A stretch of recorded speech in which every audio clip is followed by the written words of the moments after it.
the Wayback machine again. The Wayback machine, and I've got... We're still the same age, thank goodness. Some fun things to talk about. So, all right. This is Gary Dahl. I bet you don't know what Gary Dahl is known for, although there is a clue in that picture. Oh, no. Oh, I see it. There you go. Okay. Today we're talking about the pet rock.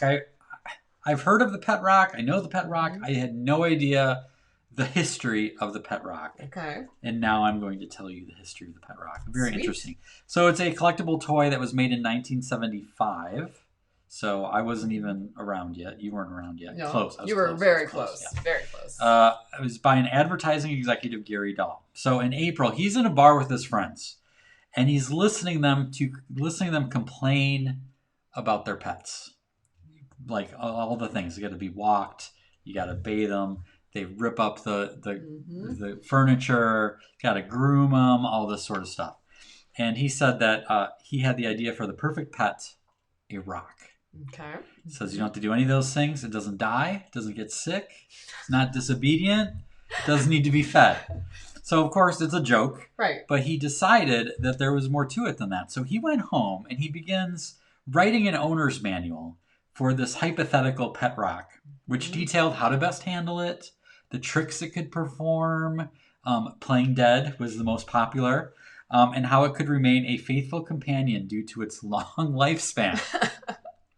So he basically marketed this like a live pet in custom cardboard boxes, complete with straw and breathing holes. Which I got a little shot here, so you can see that. So this is what the little box looked like. Oh my gosh! The rocks were purchased from a local sand and gravel company for practically nothing. Came from Mexico, Mexico's Rosarita Beach, and what's interesting about this, and I think this is why this fits, like why we're talking about it right now, is because it was a beneficiary of good timing. So Vietnam had just ended, but Watergate was still fresh. So the country's mood was slightly downcast. It's familiar. Anyone relate to that at all? I don't know. Dahl believed that people would see the inane nature of the pet rock and recognize the humor of it. So he debuted the rock at a gift show in San Francisco and waited for a reaction. Gosh, was he nervous? He got one. People understood the appeal right away, began taking orders. Neiman Marcus wanted 1,000 rocks. Bloomingdale's signed on. Newsweek did a story with a picture and spread the word. When the holiday season arrived, Dahl was selling up to 100,000 pet rocks a day. Oh, what? 100,000. So the fad lasted about 6 months, which is crazy to think about how ingrained it is. I mean, it's a pop culture thing. 6 months was the bulk. Ending after a short increase in sales, he sold over 1 million pet rocks for $4 each, becoming a millionaire. Wow. 6 months. And they still sell them online. You can still find him online. It's not his business. He actually passed away in 2015.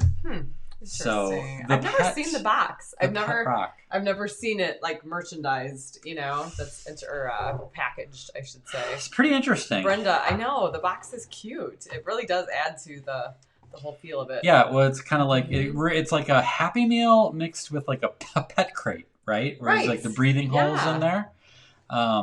Martha catches and tames them from the wild, which not just anybody can do. I mean, you really. Skill. That's that's a lot of bravery. That's Brenda admits that she says she can tell the weather too. Yeah, that's one of its other skills. Really? Is that part of? Kind of like how your dog, gets all antsy when a storm's coming. Yep. A rock can tell that. I tell you what, guys, we're overthinking this. We're overthinking any sort of innovation here. Paul had one. Paul admits that he had one. The question is, did you name it? Did you name it? And did people paint on them? Or was that like a later I phrase? don't know. Like I saw a thing that showed googly eyes and said those weren't included. Okay. Victoria says, a friend in high school made me a fancy pet rock as a birthday gift. I had a fancy party hat and was holding a happy birthday Victoria sign. Still have it somewhere. That's so cool. Love that. I know. It's really not as hard as you think, as far as like it is one of those things you can just kind of leverage and be like, this is cool. Yeah. Right? And I think that's the thing is, Helen says, I was surrounded by a pack of them once on Lake Superior. Yeah, you have Were to they be careful. huge? You Were have you to be sitting careful. on one? I know. They like to pack. congregate in bunches. Right. Right. Right. One thing I saw is it said that they're really good in a fight that you have, but they have to use the owner needs to help with it.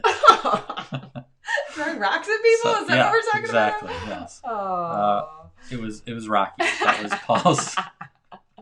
Paul's pet rock name, which is also perfectly timed, right? Because I believe Rocky won Best Picture in 1976 or 75, right about when I was born as well. So, so there you go. Fun fact in the Wayback Machine about the pet rock. And now it's time to talk about a different kind of rock. I think. Anything else you want to say about any of that? No, but it does. This added a lot of depth to my rock knowledge, so I appreciate that. Which was dense. It's pretty, dense. Hollow.